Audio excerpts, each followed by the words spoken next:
Zechariah chapter 7. In the 4th year of King Darius, the word of the Lord came to Zechariah on the 4th day of the 9th month, the month of Kislev. Now the people of Bethel had sent Sharezer and Regem-melech along with their men to plead before the Lord by asking the priests of the house of the Lord of hosts, as well as the prophets, "Should I weep and fast in the 5th month, as I have done these many years?"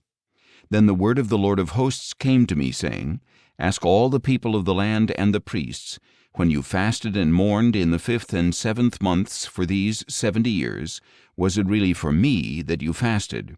And when you were eating and drinking, were you not doing so simply for yourselves? Are these not the words that the Lord proclaimed through the earlier prophets, when Jerusalem and its surrounding towns were populous and prosperous, and the Negev and the foothills were inhabited?"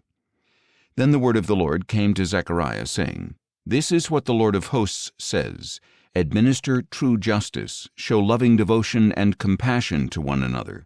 Do not oppress the widow or the fatherless, the foreigner or the poor, and do not plot evil in your hearts against one another." But they refused to pay attention and turned a stubborn shoulder. They stopped up their ears from hearing.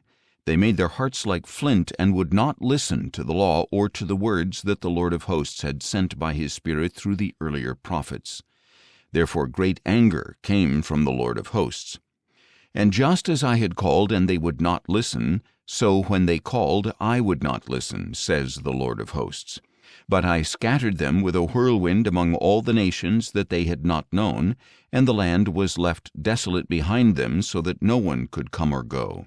Thus they turned the pleasant land into a desolation.